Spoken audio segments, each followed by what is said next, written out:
Hello foodies, welcome to cook with Sai Shubha channel. ನಾನಿವತ್ತು ರಾಯ್ತಾ ಜೊತೆ ಆಲೂ ಮಟರ್ ಪಲಾವ್ ಹೇಗೆ ಡಿಫ್ರೆಂಟಾಗಿ ತುಂಬ ಸಿಂಪಲ್ಲಾಗಿ ಈಸಿಯಾಗಿ ಮಾಡ್ಕೋಬೋದು. ಲಂಚ್ ಬಾಕ್ಸ್ ಹಾಗೆಯೇ ಮಾರ್ನಿಂಗ್ ಬ್ರೇಕ್ಫಾಸ್ಟ್ ಎಲ್ಲದಕ್ಕೂ ತುಂಬಾ ಚೆನ್ನಾಗಿರುತ್ತೆ. ಇದಕ್ಕೆ ಏನೇನೆಲ್ಲ ಇಂಗ್ರೀಡಿಯೆಂಟ್ಸ್ ಬೇಕು ಅಂತ ಬನ್ನಿ ನೋಡೋಣ.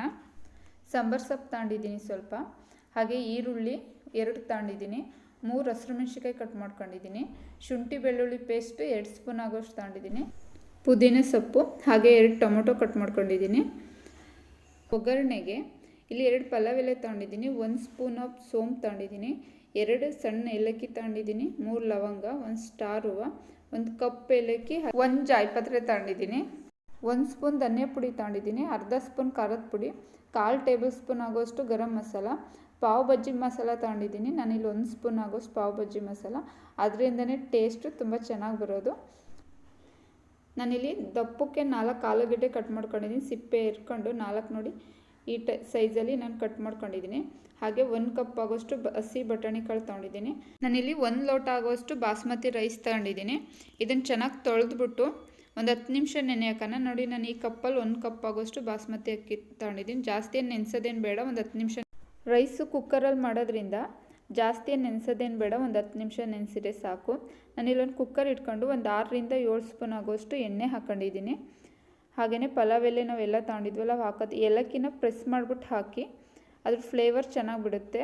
ಅದಕ್ಕೋಸ್ಕರ ಏಲಕ್ಕಿನ ಮತ್ತು ಆ ಕಪ್ಪು ಏಲಕ್ಕಿ ಎರಡನ್ನೂ ಪ್ರೆಸ್ ಮಾಡಿಬಿಟ್ಟು ಹಾಕಿ ಓಪನ್ ಮಾಡಿಬಿಟ್ಟು ಅದು ಒಂದು 2 ಸೆಕೆಂಡ್ ಫ್ರೈ ಆದಮೇಲೆ ನಾನು ಈರುಳ್ಳಿ ಮತ್ತು ಹಸಿರು ಮೆಣಸಿನ್ಕಾಯಿ ಹಾಕ್ಕೊಂಡು ಚೆನ್ನಾಗಿ ಫ್ರೈ ಮಾಡ್ಕೋಬೇಕು. ಈರುಳ್ಳಿ ಟ್ರಾನ್ಸ್ಪರೆಂಟಾಗಿ ಚೆನ್ನಾಗಿ ಫ್ರೈ ಆಗಬೇಕು, ಅಲ್ಲಿವರೆಗೂ ಚೆನ್ನಾಗಿ ಹುರ್ಕೊಳ್ಳೋಣ. ಒಂದು 2-3 ನಿಮಿಷ ಚೆನ್ನಾಗಿ ಹುರ್ಕೊಂಡು ನೋಡಿ, ಇಷ್ಟಾದರೆ ಸಾಕು. ಈಗ ಇದಾಗಿದೆ. ಇದಕ್ಕೇ ಶುಂಠಿ ಬೆಳ್ಳುಳ್ಳಿ ಪೇಸ್ಟ್ ಕೂಡ ಹಾಕೊಳ್ಳೋಣ. ನಾನಿಲ್ಲಿ 2 ಸ್ಪೂನ್ ಆಗೋಷ್ಟು ಶುಂಠಿ ಬೆಳ್ಳುಳ್ಳಿ ಪೇಸ್ಟ್ ಹಾಕೋತಿದ್ದೀನಿ. ಹಾಕ್ಕೊಂಡು ಅದು ಹಸಿ ಸ್ಮೆಲ್ ಹೋಗಬೇಕು, ಅಲ್ಲಿವರೆಗೂ ಚೆನ್ನಾಗಿ ಹುರ್ಕೋಬೇಕು. ಮೀಡಿಯಮ್ ಫ್ಲೇಮಲ್ಲಿ ಹುರ್ಕೋಬೇಕು ಎಲ್ಲದನ್ನು, ಇಲ್ಲಾಂದರೆ ತಳ ಹಿಡಿಯುತ್ತೆ. ನೋಡಿ, ಈಗ ಇದಾಗಿದೆ, ಚೆನ್ನಾಗಿ ಸ್ಮೆಲ್ಲೆಲ್ಲ ಹೋಗಿದೆ. ಈ ಟೈಮಲ್ಲಿ ಈರುಳ್ಳಿನೂ ಫ್ರೈ ಆಗಿದೆ, ಚೆನ್ನಾಗಿ ನೋಡ್ಬೋದು. ಈ ಟೈಮಲ್ಲಿ ನಾನು ಟೊಮೊಟೊನ ಹಾಕ್ಕೊಂಡು, ಟೊಮೊಟೊ ಸ್ವಲ್ಪ ಸಾಫ್ಟ್ ಆಗಬೇಕು, ಅಲ್ಲಿವರೆಗೂ ಫ್ರೈ ಮಾಡ್ಕೊಳ್ಳೋಣ. ಅದಕ್ಕೇ ಸ್ವಲ್ಪ 1/4 ಟೇಬಲ್ ಸ್ಪೂನ್ ಆಗೋಷ್ಟು ಅರಿಶಿನ ಹಾಕೋತಿದ್ದೀನಿ. ಅರಿಶಿನ ಹಾಕೋದ್ರಿಂದ ಬೇಗ ಸಾಫ್ಟ್ ಆಗುತ್ತೆ ಟೊಮೊಟೊ, ಅದಕ್ಕೋಸ್ಕರ. ಟೊಮೊಟೊ ಈಗ ಫ್ರೈ ಆಗಿದೆ ಚೆನ್ನಾಗಿ ಸಾಫ್ಟಾಗಿ. ಅದಕ್ಕೆ ನಾನೀಗ ಆಲೂಗೆಡ್ಡೆ ಹಾಕ್ಕೊಂಡು 1 ನಿಮಿಷ ಫ್ರೈ ಮಾಡ್ಕೊತೀನಿ. ಜಾಸ್ತಿ ಹೊತ್ತೇನು ಬೇಯಿಸಲ್ಲ, ಏಕೆಂದರೆ ಕುಕ್ಕರಲ್ಲಿ ಬೇಯೋದ್ರಿಂದ. ಮತ್ತೆ 1 ನಿಮಿಷ ಚೆನ್ನಾಗಿ ಮೇಲೆ ಸ್ವಲ್ಪ ಫ್ರೈ ಆಗಬೇಕು, ಅಲ್ಲಿವರೆಗೂ 1 ನಿಮಿಷ ಫ್ರೈ ಮಾಡ್ಕೊಂಡ್ರೆ ಸಾಕು. ನೋಡಿ, ಇಷ್ಟಾದರೆ ಸಾಕು 1 ನಿಮಿಷ. ಇದಕ್ಕೇ ನಾನೀಗ ಹಸಿ ಬಟಾಣಿ ಹಾಕೋತಿದ್ದೀನಿ. ಅದನ್ನು ಹಾಕ್ಕೊಂಡು ಅದನ್ನು ಎರಡನ್ನೂ ಸೇರಿಸಿ 1 ನಿಮಿಷ ಫ್ರೈ ಮಾಡ್ಕೊಂಡ್ರೆ ಸಾಕು, ಹುರ್ಕೊಂಡ್ರೆ ಸಾಕು ಎರಡನ್ನೂ. ಜಾಸ್ತಿ ಏನು ಬೇಯಿಸೋದೇನು ಬೇಡ. ಆಲೂಗೆಡ್ಡೆ ದಪ್ಪಾಗೆ ಕಟ್ ಮಾಡ್ಕೊಳ್ಳಿ, ಚೆನ್ನಾಗಿರುತ್ತೆ ನೋಡೋಕ್ಕೆ ಮತ್ತು ತಿನ್ನೋದಕ್ಕೆ. ಎಣ್ಣೆಲಿ ಉರಿಯೋದ್ರಿಂದ ಆಲೂಗೆಡ್ಡೆ ಸ್ವಲ್ಪ ಕ್ರಿಸ್ಪಿನೆಸ್ ಆಗಿ ಚೆನ್ನಾಗಿ ಬರುತ್ತೆ. ಡ್ರೈ ಪೌಡರ್ ಇದ್ವಲ್ಲ, ಅದಷ್ಟನ್ನು ಹಾಕ್ಕೊಂಡು ಮಿಕ್ಸ್ ಮಾಡ್ಕೊಳ್ಳೋಣ. 1 ನಿಮಿಷ ಹುರ್ಕೊಂಡ್ರೆ ಸಾಕು. ಚೆನ್ನಾಗಿ ಮಿಕ್ಸ್ ಆಗಬೇಕು ಎಲ್ಲರ ಜೊತೆ. ಆಲೂಗೆಡ್ಡೆ, ಟೊಮೊಟೊ, ಈರುಳ್ಳಿ ಜೊತೆ ಎಲ್ಲ ಮಿಕ್ಸ್ ಆದರೆ ಆಲೂಗೆಡ್ಡೆ ಟೇಸ್ಟು ಚೆನ್ನಾಗಿ ಬರುತ್ತೆ. ಫ್ರೈ ಮಾಡಿರೋದ್ರಿಂದ ಆಲೂಗೆಡ್ಡೆ ಟೇಸ್ಟ್ ಎಲ್ಲ ಚೆನ್ನಾಗಿ ಬರುತ್ತೆ. ಎಲ್ಲವುದು ನೋಡಿ ಚೆನ್ನಾಗಿ ಫ್ರೈ ಆಗಿದೆ. ಈ ಟೈಮಲ್ಲಿ ಅಕ್ಕಿ ಹಾಕೋತಿದ್ದೀನಿ. ಅಕ್ಕಿ ಹಾಕ್ಕೊಂಡು ಒಂದು 2 ನಿಮಿಷ ಹುರ್ಕೋಬೇಕು. ಅಕ್ಕಿ ಹಾಕಿ ಈ ಥರ ಎಣ್ಣೆಲ್ಲೇ ಖಾರದಲ್ಲೇ ಉರಿಯೋದ್ರಿಂದ ಅನ್ನ ಸಪ್ಪೆ ಅನ್ಸಲ್ಲ, ಚೆನ್ನಾಗಿ ಉಪ್ಪು ಖಾರ ಎಲ್ಲ ಚೆನ್ನಾಗಿ ಹಿಡಿಯುತ್ತೆ. ಈ ಟೈಮಲ್ಲೇ ಹಾಕ್ಕೊಂಡು ಫಸ್ಟೇ ಹುರ್ಕೊಳ್ಳೋದ್ರಿಂದ, ಈ ಥರ ಉರಿಯೋದ್ರಿಂದ ಟೇಸ್ಟ್ ಕೂಡ ತುಂಬಾ ಚೆನ್ನಾಗಿರುತ್ತೆ. ಇಲ್ಲಿ ಪಾವ್ ಬಜ್ಜಿ ಮಸಾಲ ಹಾಕಿ ಪೌಡರ್ ಹಾಕಿರೋದ್ರಿಂದ ಪಲಾವ್ ಟೇಸ್ಟ್ ಕೂಡ ಇನ್ನೂ ತುಂಬಾ ಚೆನ್ನಾಗಿ ಬರುತ್ತೆ, ಡಿಫ್ರೆಂಟಾಗಿರುತ್ತೆ. ಮಾಡಿ ನೋಡಿ. ನಾನು ಇದಕ್ಕೇ 2 ಸ್ಪೂನ್ ಆಗೋಷ್ಟು ಬೆಣ್ಣೆ ಹಾಕೋತಾ ಇದ್ದೀನಿ. ಬೆಣ್ಣೆ ಹಾಕ್ಕೊಂಡು ಚೆನ್ನಾಗಿ ಮಿಕ್ಸ್ ಮಾಡ್ಕೊಳ್ಳೋಣ. ಈ ಟೈಮಲ್ಲಿ ಮಾಡೋದ್ರಿಂದ ಅನ್ನ ಉಡುಡಿಯಾಗೂ ಕೂಡ ಬರುತ್ತೆ, ಟೇಸ್ಟು ತುಂಬಾ ಚೆನ್ನಾಗಿರುತ್ತೆ. ನೋಡಿ, ಈಗ ಇದಾಗಿದೆ. ಇದಕ್ಕೇ ಸಾಂಬಾರ್ ಸೊಪ್ಪು ಹಾಗೆ ಪುದೀನ ಸೊಪ್ಪು ಎರಡನ್ನೂ ಹಾಕ್ಕೊಂಡು ಮಿಕ್ಸ್ ಮಾಡ್ಕೊಳ್ಳೋಣ ಚೆನ್ನಾಗಿ. ತುಂಬಾ ಚೆನ್ನಾಗಿರುತ್ತೆ, ಡಿಫ್ರೆಂಟಾಗಿರುತ್ತೆ. 1 ಪಾಟ್ ರೆಸಿಪಿ ಅಂತಲೂ ಅನ್ಬೋದು. ಬ್ಯಾಚಲರ್ಸ್ಗೂ ತುಂಬಾ ಸಿಂಪಲಾಗಿ ಈಸಿಯಾಗಿ ಮಾಡ್ಕೋಬೋದು, ರುಬ್ಬಂಗಿಲ್ಲೇನಿಲ್ಲ.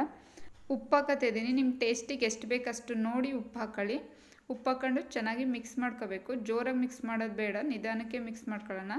ಜೋರಾಗಿ ಮಿಕ್ಸ್ ಮಾಡಿರೋ ಅಕ್ಕಿ ಮುರಿದೋಗುತ್ತೆ, ಅದಕ್ಕೋಸ್ಕರ ನಿಧಾನಕ್ಕೆ ಮಿಕ್ಸ್ ಮಾಡಿಕೊಂಡು ನಾನಿಲ್ಲಿ ಬಿಸಿನೀರು ಹಾಕೋತಿದ್ದೀನಿ.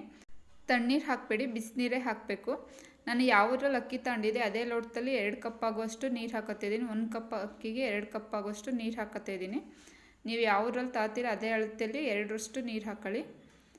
ಹಾಕ್ಕೊಂಡು ಚೆನ್ನಾಗಿ ಮಿಕ್ಸ್ ಮಾಡಿಕೊಂಡು ಒಂದು ಕುದಿ ಬರಬೇಕು, ಅಲ್ಲಿವರೆಗೂ ಹಾಗೆ ಕುದಿಯೋದಕ್ಕೆ ಬಿಟ್ಬಿಡೋಣ. ಈಗ ಕುದೀತಾ ಇದಕ್ಕೆ ನಿಂಬೆಹಣ್ಣು, 1 ಒಡಕ್ನಷ್ಟು ನಿಂಬೆಹಣ್ಣು ಜ್ಯೂಸ್ ಹಾಕೋತಾ ಇದ್ದೀನಿ ನಾನು. ಫ್ರೆಂಡ್ಸ್, ವಿಡಿಯೋ ಯಾರ್ಯಾರೆಲ್ಲ ನೋಡ್ತಿದ್ರೆ ಪ್ಲೀಸ್ ಲೈಕ್ ಮಾಡಿ, ಫ್ಯಾಮಿಲಿ ಆ್ಯಂಡ್ ಫ್ರೆಂಡ್ಸ್ಗೆ ಶೇರ್ ಮಾಡಿ, ಹಾಗೆ ಸಬ್ಸ್ಕ್ರೈಬ್ ಕೂಡ ಮಾಡ್ಕೊಳ್ಳಿ, ಹಾಗೆ ಬೆಲ್ಲೈಕನ್ ಕೂಡ ಕ್ಲಿಕ್ ಮಾಡಿ.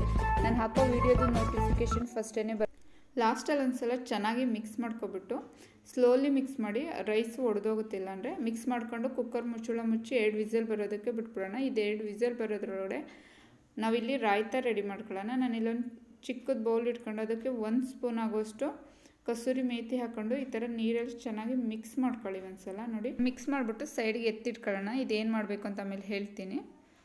ಈಗ ಮೊಸರು ತೊಗೊಂಡಿದ್ದೀನಿ. ನಾನು ಇಲ್ಲೊಂದು ಬೌಲ್ ಆಗೋಷ್ಟು ಮೊಸರು ತೊಗೊಂಡು ಅದಕ್ಕೆ ಒಂದು 1/4 ಟೇಬಲ್ ಸ್ಪೂನ್ ಆಗೋಷ್ಟು ಖಾರ ಪುಡಿ, ಒಂದು 1/4 ಟೇಬಲ್ ಸ್ಪೂನ್ ಆಗೋಷ್ಟು ಉಪ್ಪು, ಹಾಗೆಯೇ ಒಂದು 1/4 ಟೇಬಲ್ ಸ್ಪೂನ್ ಜೀರಿಗೆ ಪುಡಿನೂ ಹಾಕ್ಕೊಂಡು ಸ್ವಲ್ಪ ಕೊತ್ತಂಬರಿ ಸೊಪ್ಪು ಹಾಕ್ಕೊಂಡು ಮಿಕ್ಸ್ ಮಾಡ್ಕೋಬೇಕು ಚೆನ್ನಾಗಿ. ಆಲೂ ಮಟರ್ ಪಲಾವ್ ಜೊತೆಗೆ ರಾಯ್ತ ಮಾತ್ರ ಸಖತ್ತಾಗಿರುತ್ತೆ. ಕಾಂಬಿನೇಷನ್ ಮಾತ್ರ ತುಂಬಾ ಚೆನ್ನಾಗಿರುತ್ತೆ. ಮಾಡಿ ನೋಡಿ, ಮಾಡಿಬಿಟ್ಟು ಹೇಗಿತ್ತು ಅಂತ ಕಮೆಂಟ್ ಬಾಕ್ಸಲ್ಲಿ ಕಮೆಂಟ್ ಮಾಡಿ. ತುಂಬ ಈಸಿಯಾಗಿ ಸಿಂಪಲಾಗಿ ಕೂಡ ಮಾಡ್ಕೋಬೋದು. ಇದು ನೋಡಿ, ಈಗ ಇದು ರೆಡಿಯಾಗಿದೆ. ಈಗ ಒಂದು ಪ್ಯಾನ್, ಇದು ಒಗ್ಗರಣೆ ಹಾಕೋಬೇಕು. ಒಂದು ಪ್ಯಾನ್ ಇಟ್ಕೊಂಡು ಅದಕ್ಕೊಂದು 2 ಟೇಬಲ್ ಸ್ಪೂನ್ ಆಗೋಷ್ಟು ಎಣ್ಣೆ ಹಾಕ್ಕೊಂಡಿದ್ದೀನಿ. ನಾನಿಲ್ಲೊಂದು 1/4 ಟೇಬಲ್ ಸ್ಪೂನ್ ಆಗೋಷ್ಟು ಹಿಂಗೆ ಹಾಕ್ತಿದ್ದೀನಿ.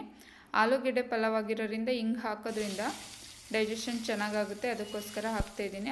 ಹಾಗೆಯೇ ಕಸೂರಿ ಮೇಥಿನೂ ಕೂಡ ಹಾಕೋತಿದ್ದು. ನಾವು ನೆನೆಸಿಟ್ಟಿದ್ವಲ್ಲ ಕಸೂರಿ ಮೇಥಿ, ಅದನ್ನು ಹಾಕ್ಕೊಂಡು ಫ್ರೈ ಮಾಡ್ಕೋಬೇಕು. ಒಂದು 30 ಸೆಕೆಂಡ್ ಫ್ರೈ ಮಾಡ್ಕೊಂಡ್ರೆ ಸಾಕು, ಜಾಸ್ತಿ ಏನು ಬೇಡ.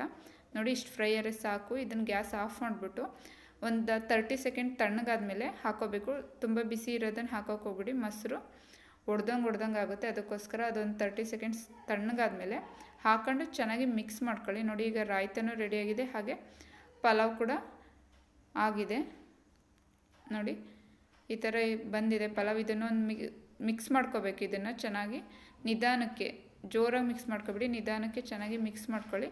ಇದು ಮಿಕ್ಸಾಗಿ ಒಂದು ಸ್ವಲ್ಪ ತಣ್ಣಗಾದ್ಮೇಲೆ ಉಡುಡಿಯಾಗಿ ಬರುತ್ತೆ. ಈಗ ಬಿಸಿ ಇರೋದ್ರಿಂದ ಸ್ವಲ್ಪ ಅಂಟ್ದಂಗಾಗಿದೆ. ಮಾರ್ನಿಂಗ್ ಟಿಫನ್ಗಾಗಲಿ ಲಂಚ್ ಬಾಕ್ಸಿಗಾಗಲಿ ತುಂಬಾ ಚೆನ್ನಾಗಿರುತ್ತೆ, ಡಿಫ್ರೆಂಟಾಗಿರುತ್ತೆ. ಟೇಸ್ಟು ನಾವು ಯಾವಾಗಲೂ ಮಾಡ್ತಿರ್ತೀವಲ್ಲ ಪಲಾವ್, ಅದಕ್ಕಿಂತ ಡಿಫ್ರೆಂಟಾಗಿ ತುಂಬಾ ಚೆನ್ನಾಗಿರುತ್ತೆ. 1 ಟೈಮ್ ಮಾಡಿ ನೋಡಿ. ರಾಯ್ತ ಮತ್ತು ಪಲಾವ್ ಕಾಂಬಿನೇಷನ್ ಮಾತ್ರ ತುಂಬಾ ಚೆನ್ನಾಗಿರುತ್ತೆ.